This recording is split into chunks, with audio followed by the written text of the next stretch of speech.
Ang mawalan ng pang-amoy ay parang mawalan na rin ng buhay para sa asawa ng pinakamakapangyarihang pinuno sa gitnang silangan. 3 buwan na niyang hindi maamoy ang samyo ng kanyang kape sa umaga, ang pabango ng kanyang asawa, o kahit na ang natatanging halimuyak ng sarili niyang anak. Sumuko na ang 12 tinitingalang doktor mula sa Alemanya, Amerika at Inglaterra. At doon, sa gitna ng kawalan ng pag-asa, lumitaw si Tala, isang 28 gulang na Pilipina. Pagalingin mo siya sa loob ng 1 linggo o lisanin mo ang lugar na ito magpakailanman. Iyon ang huling babala ng prinsipe. Ngunit ang hindi nila alam, may dala siyang isang lihim na sandata. Ano nga ba ang tunay na nagaganap? Ang bawat umaga sa Royal Wing ng ospital sa kaharian ng Alzara ay nagsisimula sa usok mula sa isang mabkhara na puno ng mamahaling oud.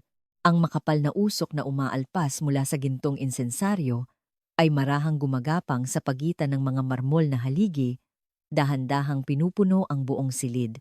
Ngunit para kay Reyna Laila, ito'y isa lamang galaw sa hangin na kanyang nakikita. Mahal na Reyna, may naamoy na po ba kayo ngayon? Maingat na tanong ni Dr. Abdullah, ang punong manggagamot ng palasyo. Umiling lamang si Reyna Laila, baka sa kanyang muka ang pagsuko. 3 buwan na, Abdullah. Wala akong anumang naaamoy. Mula sa pasukan ng silid, pinagmamasdan ni Tala Reyes ang tagpong iyon. Isang 28 taong gulang na Pilipinang dalubhasa sa tradisyonal na medisina, kararating niya lang sa Alzara kahapon at hindi pa sanay sa nakakapasong hangin ng disyerto. Ngunit mas nakakapanikip ng dibdib ang nasasaksihan niya.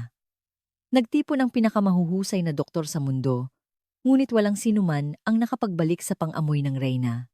Ang neurologist mula Alemanya, ang batikang ENT specialist mula Amerika, lahat sila ay nabigo. Ang tanging naiwan nila ay makakapal na folder ng mga resulta ng pagsusuri at isang diagnosis.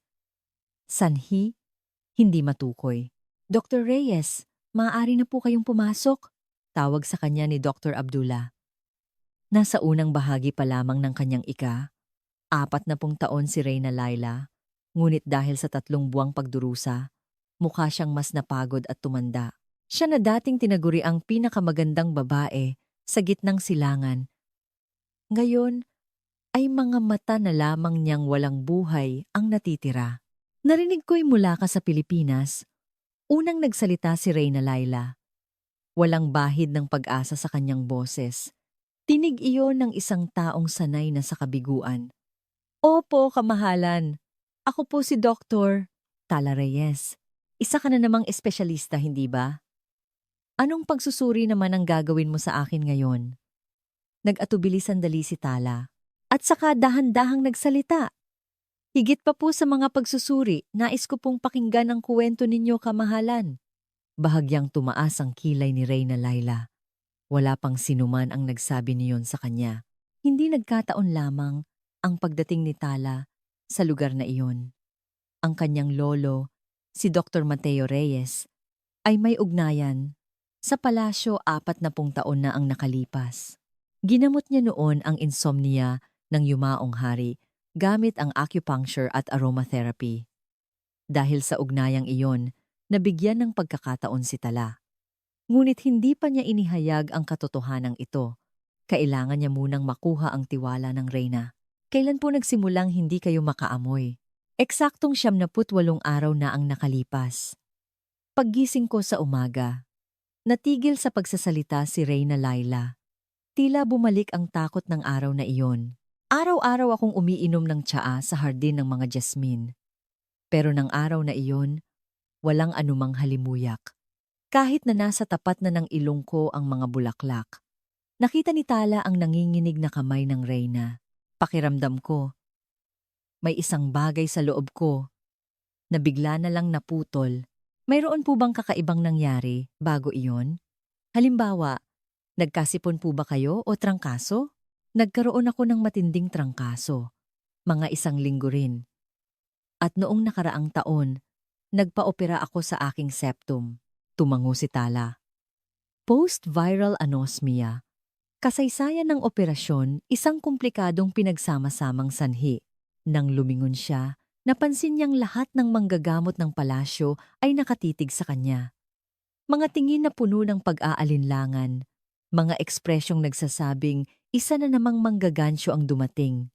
Lalong matalim ang titig ni Dr. Karim, ang pinuno ng ENT. Ano sa tingin mo ang magagawa ng medisina mula sa silangan? Ang sanhi na hindi mahanap kahit ng pinakabagong teknolohiya. Ang amoy ay hindi nawala, marahil ito'y naligaw lamang. Sa sinabi ni Tala, tumahimik ang buong silid. Dahan-dahang itinaas ni Reyna Laila ang kanyang ulo. Anong ibig mong sabihin? Ang inyong mga olfactory nerves ay buhay pa. Kinumpirma na iyan ng MRI. Hindi po ba? Ang problema, hindi maayos na nakakarating ang signal sa inyong utak para silang mga manlalakbay na nawala sa daan. Kinuha ni Tala ang isang maliit na sisidlan ng mga karayom mula sa kanyang bag. Nais kong muling liwanagan ang daan na iyon gamit ang pinagsamang acupuncture, scent training at tamang pamamaraan ng paghinga. Humalakhak si Dr. Karim. Kalokohan! Ang acupuncture ay placebo effect lamang. Ngunit sa sandaling iyon, bahagyang gumalaw ang mga mata ni Reyna Laila, isang napakaliit na reaksyon na tanging si Tala lamang ang nakapansin. Bigyan ninyo ako ng 1 linggo, sabi ni Tala. 1 linggo lamang. Kung walang pagbabago sa loob ng panahong iyon, ako na mismo ang aalis. Ang malaking orasan sa Royal Wing ay tumunog, hudyat ng 10:00 ng umaga. Tik-tak! Tik-tak! Saglit na nag-isip ang prinsipe bago nagsalita. Sige, bibigyan kita ng 7 araw. Pero may kondisyon. Tinitigan niya si Tala ng diretsyo. Araw-araw, kailangan mong magpakita ng nasusukat na pagbabago. Kapag lumipas ang 1 araw na walang progreso, ititigil natin ito kaagad. Bahagyang kinuyom ni Tala ang kanyang kamao. Isa itong sugal. Ngunit wala siyang pagpipilian. Sumasang-ayon po ako. Tumingin si Reyna Laila kay Tala. Sa mga mata nito, tila may sumisibol na maliit na pag-asa. Paglabas niya ng gusali, sinalubong si Tala ng mainit na hangin ng disyerto. Naramdaman niya ang bigat ng lumang kuwaderno ng kanyang lolo sa loob ng kanyang bag, ang halimuyak, ang karayom, at ang hininga. Kapag ang tatlo ay naging isa, naalala niya ang isinulat ng kanyang lolo. Magagawa niya kayang lumikha ng himala sa loob ng 7 araw? Muli niyang nilingon ang Royal Wing. Inisip niya ang babaeng naghihintay ng pag-asa sa loob, na puno ng tensyon ang conference room ng palasyo. Naramdaman ni Tala ang bahagyang panginginig ng kanyang mga kamay habang inilalatag ang kanyang presentasyon. Sa kabilang panig ng mesa ay nakaupo si Prinsipe Faisal at ang mga opisyal ng Royal Medical Bureau. 7 araw. Tama ba? Unang nagsalita ang prinsipe. Malamig ang kanyang boses, ngunit may ibang kislap sa kanyang mga mata. Alam mo ang kondisyon ng aking ina, 12 dalubhasa na mula sa buong mundo ang aming sinubukan. Sana'y hindi ka maging ang 13 kabiguan. Huminga ng malalim si Tala. Inilabas niya ang 3 folder mula sa kanyang bag. Nagmumungkahi po ako ng ibang pamamaraan. Isang pinagsamang therapy na sabay-sabay na isasagawa ang acupuncture, olfactory training, at breath synchronization. Agad na sumabat si Dr. Karim. Acupuncture na naman. Sa tingin mo ba'y may siyentipikong basehan iyan? Mayroon po. Sa matatag na sagot ni Tala, natahimik ang silid. Binuksan niya ang kanyang laptop at nagsimulang magpakita ng datos. Sinuri ko po ang 34 na pag-aaral na inilathala sa nakalipas na 5 taon. 43% ng mga pasyenteng may post-viral anosmia ang nagpakita ng paggaling ng pagsabayin ng acupuncture at olfactory training.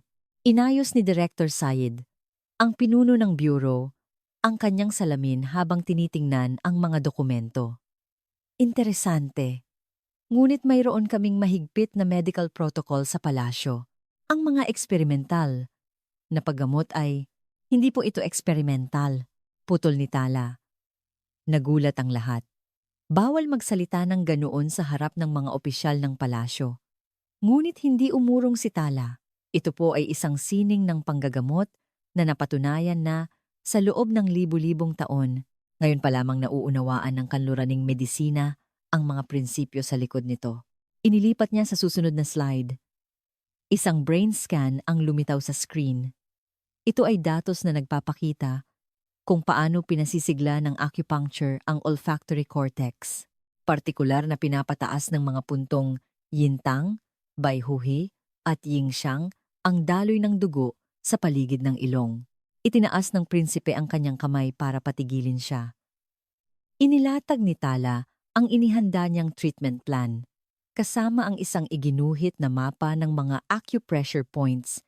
Una, araw-araw. Ika-10 ng umaga, magsasagawa ako ng 30 minutong acupuncture. Tututukan nito ang mga puntos sa paligid ng ilong at sa tuktok ng ulo. Pangalawa, pagkatapos mismo ng acupuncture, magkakaroon ng 15 minutong olfactory training. Gagamit tayo ng 4 na pangunahing amoy: rosas, lemon, eucalyptus, at cloves. Pangatlo, ang lahat ng ito ay isasagawa kasabay ng isang espesyal na paraan ng paghinga. 4 na bilang sa paghinga papasok, 6 na bilang sa paghinga palabas. Muling ngumisi si Dr. Karim. Paghinga? Ngayon naman, yoga ang gagawin natin? Ang paghinga ay direktang konektado sa pang-amoy. Tumigas ang boses ni Tala. Ang mga odor molecules ay pumapasok kasabay ng hininga. Ang tamang paghinga ay tumutulong sa mga molekulang iyon na mas epektibong maabot ang mga olfactory receptors. Binuklat ng direktor ang mga papeles. Ano ang mga panganib ng pamamaraang ito? Minimal lamang po. Ang mga karayom ay napakababaw lamang itutusok at gagamit lamang tayo ng pinakamahinang antas ng electrical stimulation. Electrical stimulation? Naging matalim ang tingin ng prinsipe. Naglabas si Tala ng isang maliit na electroacupuncture machine. Ito po ay tinatawag na electroacupuncture. Gumagamit ito ng napakahinang kuryente para pasiglahin ang mga puntos. Halos walang sakit. At karamihan sa mga pasyente ay nakakaramdam pa nga ng kaginhawaan. Sandaling katahimikan. Tumingin ang prinsipe sa labas ng bintana, saka dahan-dahang lumingon pabalik. Isa lang ang tanong ko.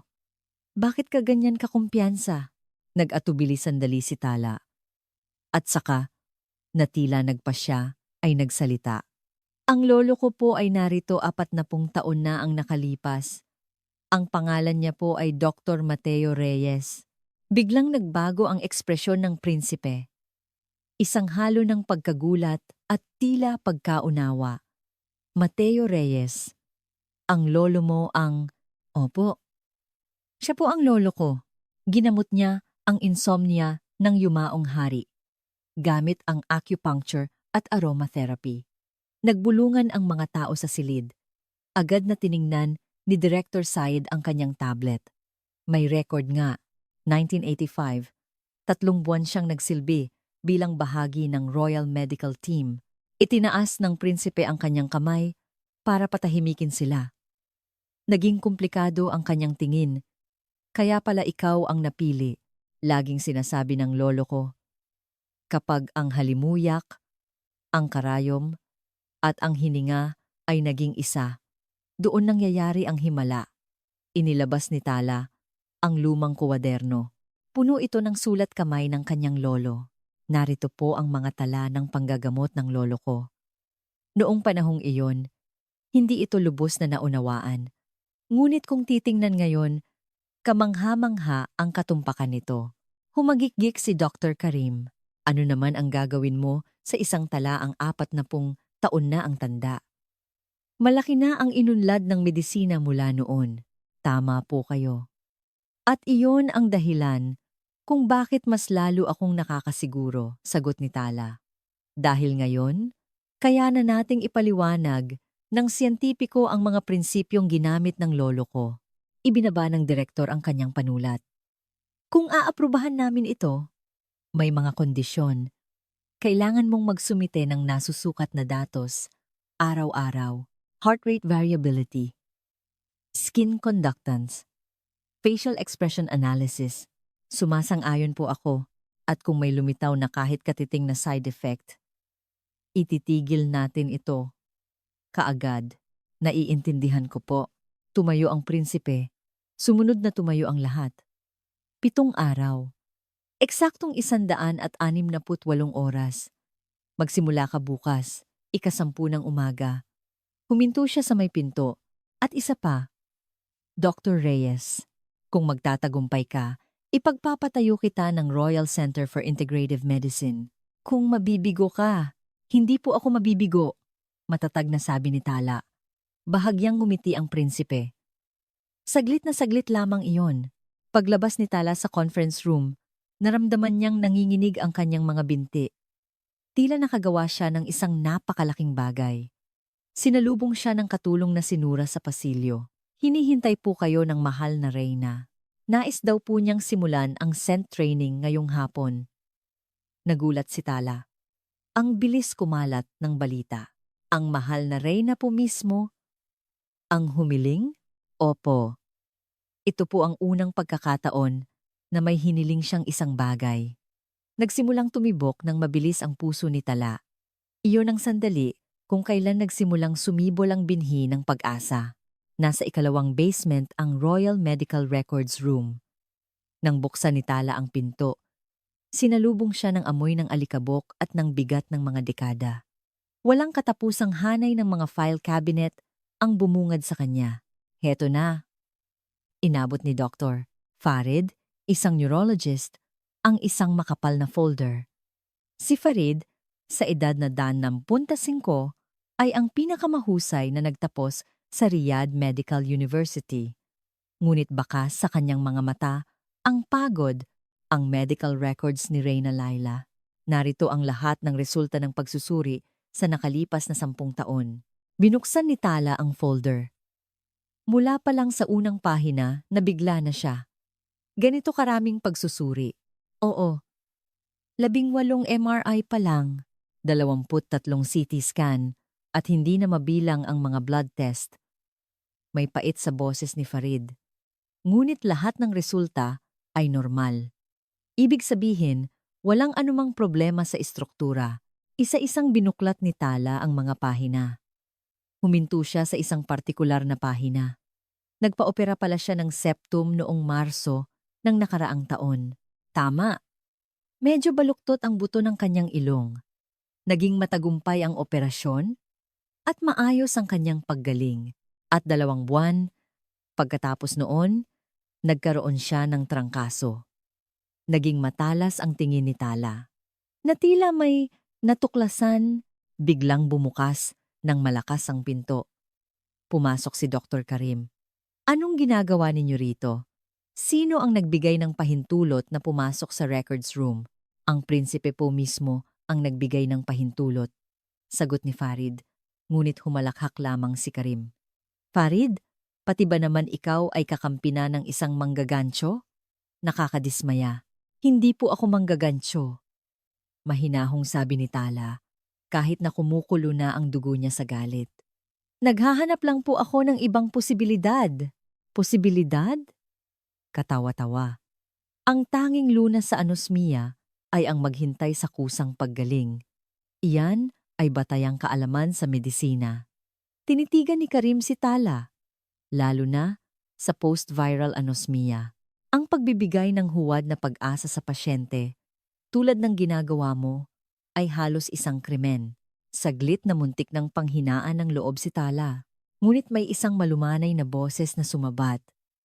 Hindi ba't ang tunay na krimen ay ang pagsuko sa pag-asa? Iyon si Mariam, ang royal perfumer. Nasa unang bahagi ng kanyang 50 taon, siya ang pinakamahusay na perfumer sa gitnang silangan.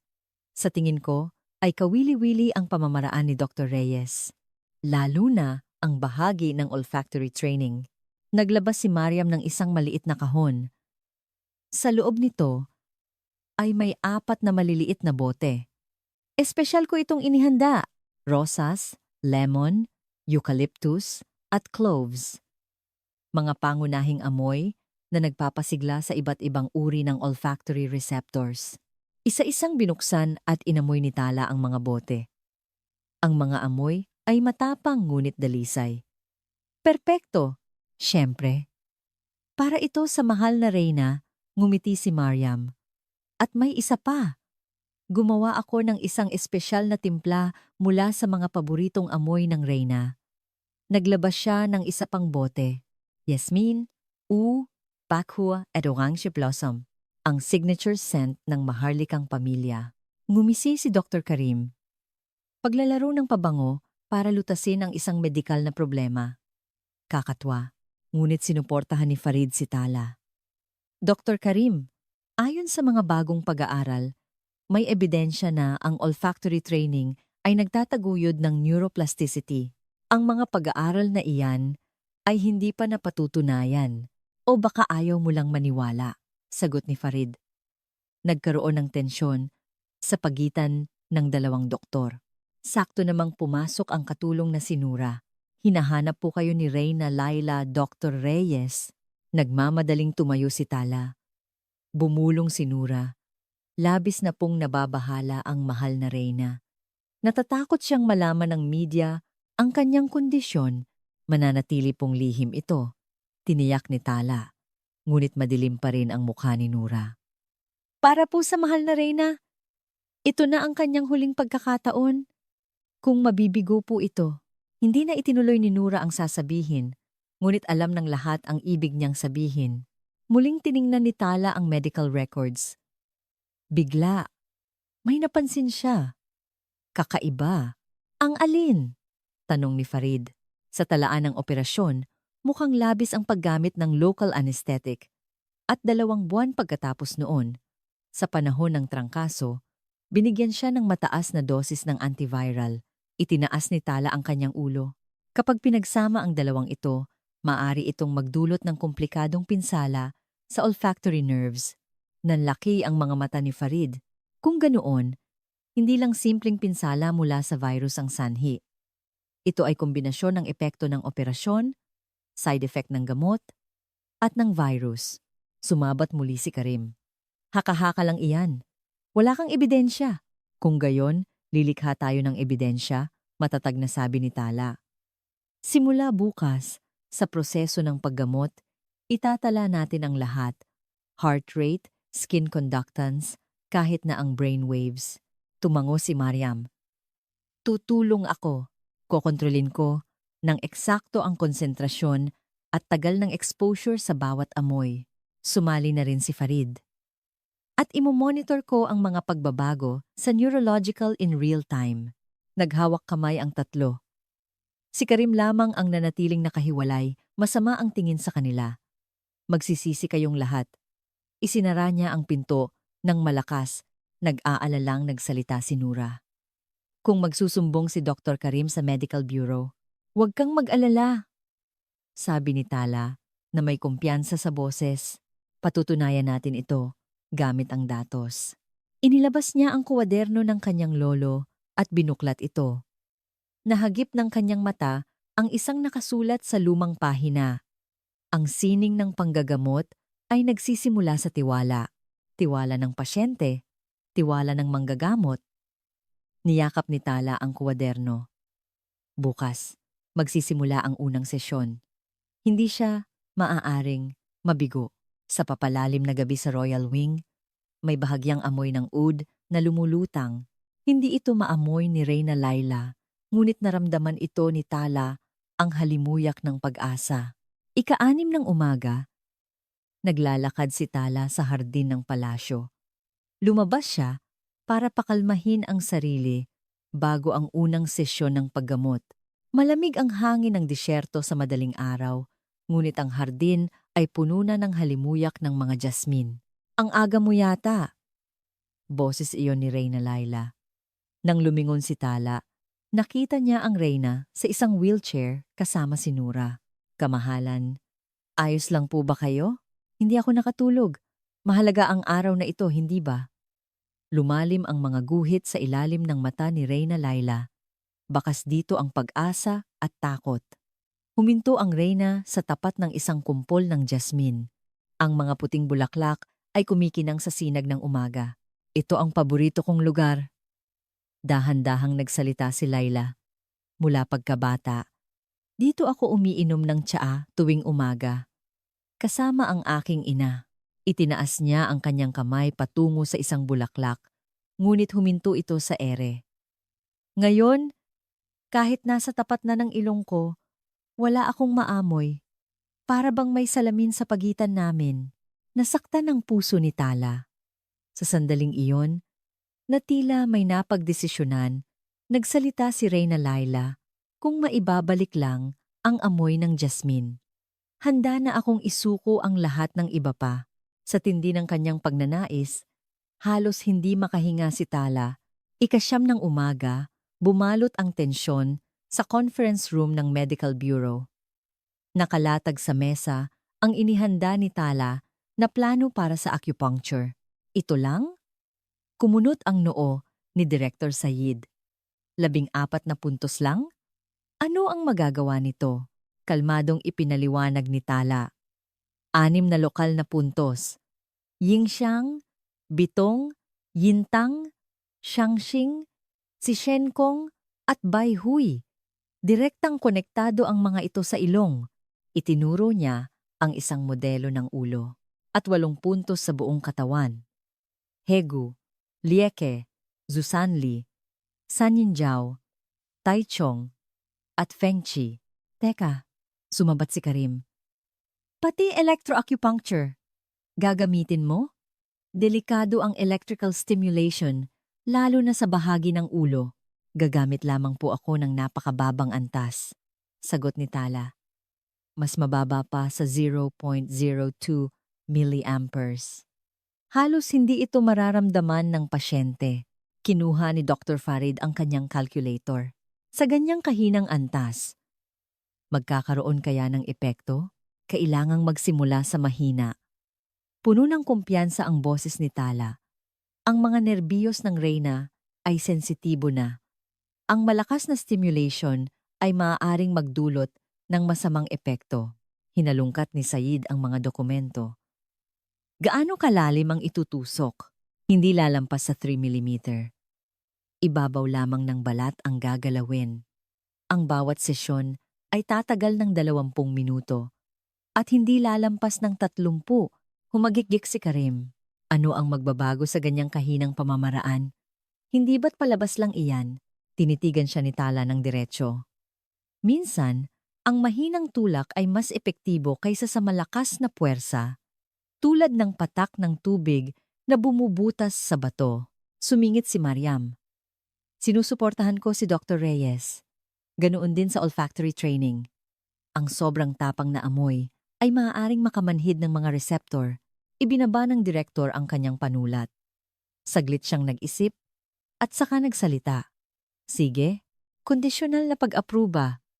Nagulat ang lahat. Nagpatuloy si Sayid, ngunit mahigpit ang mga kondisyon. Una, lahat ng sesyon ay ire-record. Sumasang-ayon po ako. Pangalawa, real-time vital monitoring. Kapag lumampas ng 120 ang heart rate, ititigil agad. Naiintindihan ko po. Pangatlo, magsusumite ka ng progress report tuwing 6 ng hapon. Objektibong datos lamang. Tumango si Tala. Sa wakas, naging strikto ang mukha ni Sayid. Kung walang masusukat na pagbabago sa loob ng 2 araw, ititigil natin ang lahat. 2 araw? Ang ikli naman. Protesta ni Farid, ngunit matigas si Sayid. 2 araw. Iyon na ang huling alok. Kinuyom ni Tala ang kanyang kamao. 2 araw. 48 oras. Ngunit wala siyang pagpipilian. Susubukan ko po. Paglabas niya ng silid, naghihintay si Nura. Nasa treatment room na po ang mahal na reyna. Nagulat si Tala. Ngayon na po? Bago mag-10:00? Hindi na raw po makapaghintay ang mahal na reyna. Nais na niyang magsimula ngayon din. Nagmamadaling naghanda si Tala. Sinuri niya ang kanyang mga karayom at ang electroacupuncture machine. Dala na rin ni Mariam ang mga bote ng pabango. Sa harap ng pinto ng treatment room, huminga ng malalim si Tala. Bahagyang nanginginig ang kanyang mga kamay, ngunit pinatatag niya ang kanyang loob. Nang buksan niya ang pinto, nakahiga si Reyna Laila sa treatment bed. Ang sikat ng araw mula sa bintana ay nagliliwanag sa kanya. "Handa na po ba kayo?" Tanong ni Tala. "Oo, hindi na ako makapaghintay." May pananabik sa boses ni Laila. Hinawakan ni Tala ang unang karayom. Kumislap ito sa sikat ng araw. "Magsisimula na po tayo. Huminga lang po kayo ng dahan-dahan." Nang dumampi ang karayom sa puntong yintang sa pagitan ng kilay ni Laila, bahagyang nanginig ang kanyang mga talukap. "Masakit po ba?" "Hindi." May mainit na pakiramdam. Nagkatinginan sina Tala at Farid. Iyon ang unang reaksyon. Ngunit biglang pumasok si Karim at nagsalita ng may pang-uyam. "Placebo effect lang iyan. Walang tunay na pagbabagong magaganap." Hindi siya pinansin ni Tala at kinuha ang pangalawang karayom. Nagsisimula pa lamang. Ang orasan ng 48 oras ay nagsimula ng umandar. Natapos ang unang sesyon. Dahan-dahang bumangon si Reyna Laila mula sa higaan. May kakaibang pagbabago sa kanyang mukha, hindi dismaya, hindi rin saya. Isang ekspresyong hindi mo mawari. "Kumusta po ang pakiramdam ninyo?" Maingat na tanong ni Tala. "Hindi ko alam. Parang may nagbago, pero..." Hinawakan ni Laila ang dulo ng kanyang ilong. "Hindi pa rin ako makaamoy, pero makatirito. Ngayon ko lang ito naramdaman." Mabilis na itinala ni Farid sa kanyang tablet. Kumislap ang mga mata ni Tala. Isang maliit na senyales, ngunit isang malinaw na reaksyon. Ngunit sumabat si Karim na may pang-aasar. Pangangati? Iyon lang? Iyan na ba ang dakilang epekto ng acupuncture? "Simula pa lang po ito." Mahinahong sagot ni Tala. Isang patunay na nagsisimula ng gumising ang mga nerbiyos. "Patunay? Wag mo akong patawanin. Isang psikolohikal na reaksyon lang iyan. Placebo effect." Tumaas ang boses ni Karim. Naging tensyonado ang paligid. Sakto namang pumasok si Direktor Sayed. Seryoso ang kanyang mukha. "Nakita ko ang report. Kulang sa objektibong datos. Unang sesyon pa lang po. Kailangan ng oras." Depensa ni Farid. Ngunit umiling si Sayed. "Kailangan natin ng siyentipikong ebidensya. Hindi sapat ang mga subhektibong pakiramdam." Mayabang na nagsalita si Karim. "Tama po, Direktor. Ang acupuncture ay hindi siyensya.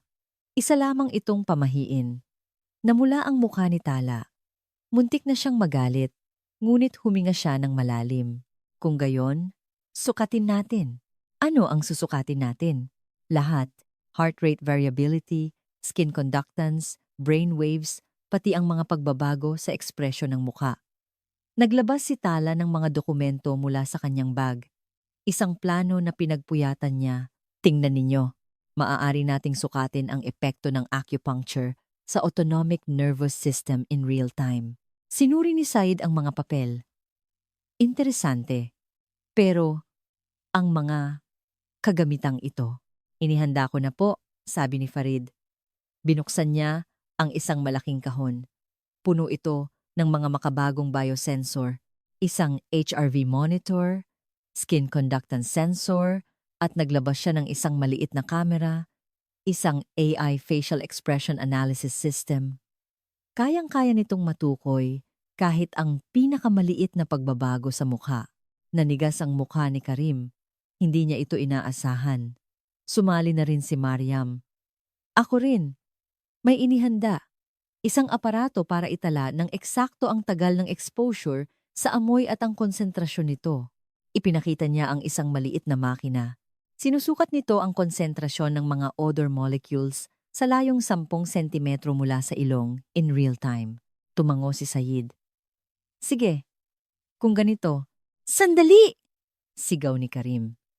"Anong klaseng palabas ito? Kahit gaano karaming datos ang makalap ninyo, hindi pa rin siyentipiko ang acupuncture. Kung gayon, hahayaan nating ang datos ang magpatunay." Matatag na sabi ni Tala. "Kung walang pagbabago, Ako ang aalis. Ngunit kung mayroon, tinitigan niya si Karim ng diretsyo. Ikaw ang hihingi ng tawad. Natahimik ang silid. Isang hamon ang binitiwan. Kung walang makabuluhang pagbabago sa loob ng 2 araw, lilisanin mo ang lugar na ito magpakailanman. Pumapayag ako. Pinanood ni Reyna Laila ang kanilang pagtatalo. May determinasyon sa kanyang mga mata. Ako rin. Pumapayag. Tumingin ang lahat sa Reyna. Ikabit ninyo ang lahat ng sensor. Itala ninyo ang bawat pagbabagong nangyayari sa aking katawan. Tumingin si Laila kay Tala. Naniniwala ako sa iyo. Sa isang salitang iyon, naramdaman ni Tala na namumuo ang luha sa kanyang mga mata.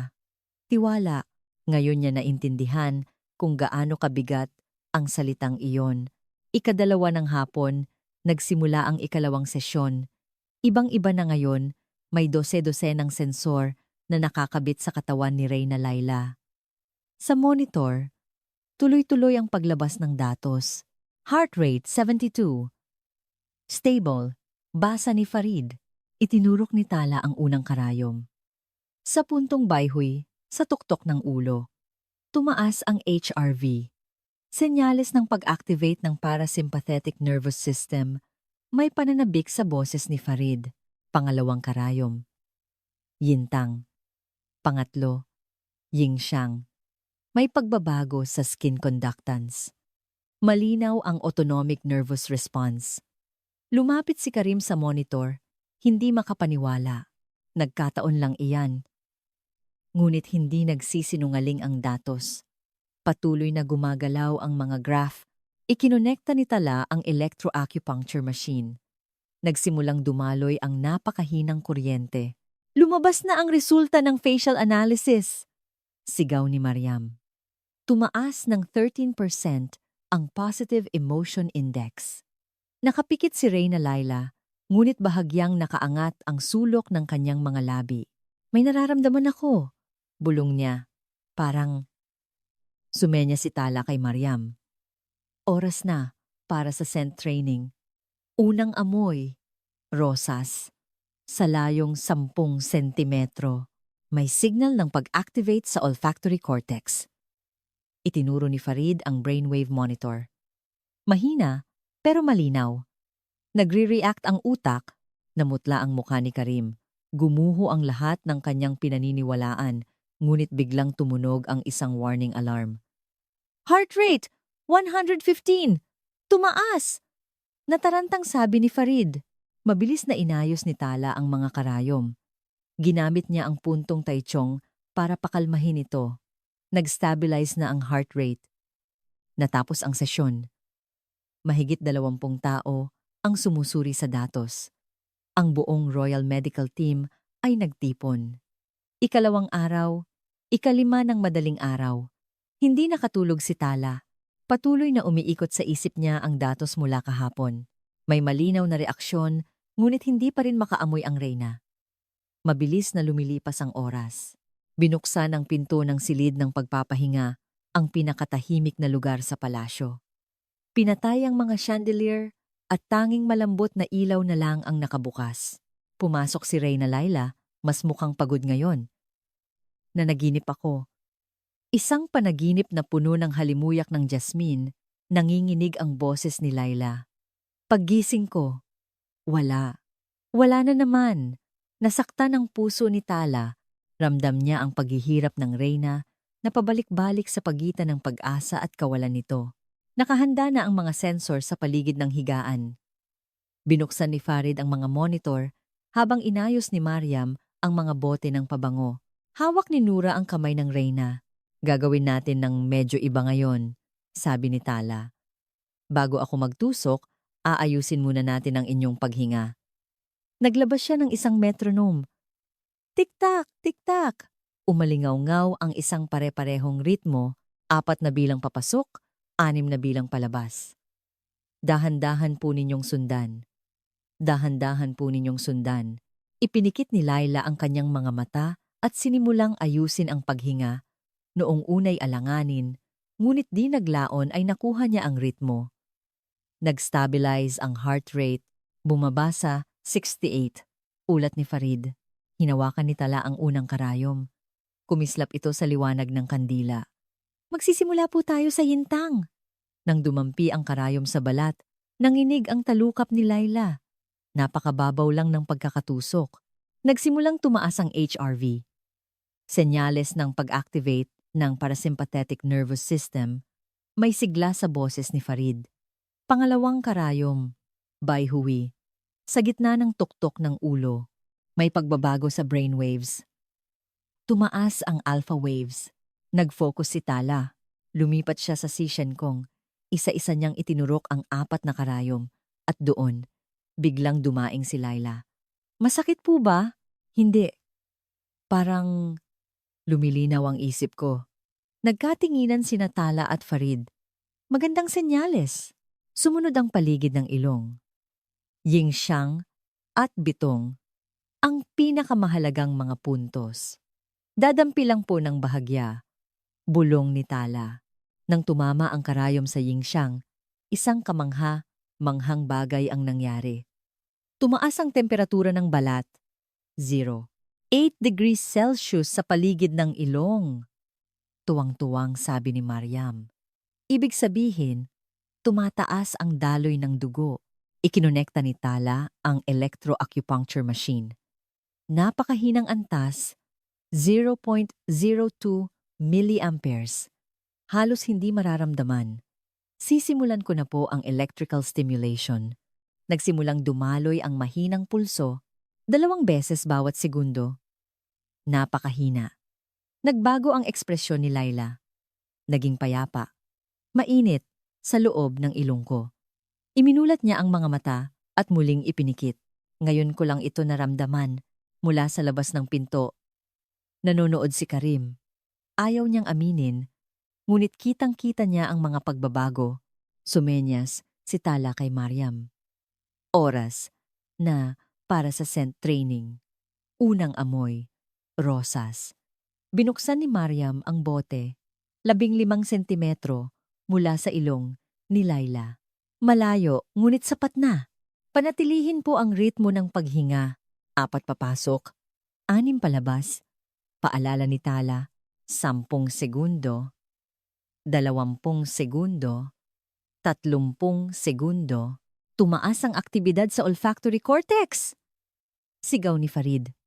Doble ang lakas kumpara kahapon. Ngunit umiling si Laila. Wala pa rin akong naaamoy. Isang nakakadismayang sandali. Ngunit hindi sumuko si Tala. Ayos lang po iyan. Nauunang mag-react ang katawan ninyo. Susunod din po ang kamalayan. Pangalawang amoy, lemon. Pangatlo, eucalyptus. Pang-4, cloves. Bawat isa ay 30 segundo. Sa buong panahong iyon, patuloy ang mahinang stimulation, resulta ng facial analysis. Itinaas ni Mariam ang tablet. Sa micro-expressions, tumaas ng 20% ang positive response. Pero subjective, wala pa ring pagbabago, hindi ba? Biglang bumangon si Laila. May naramdaman ako.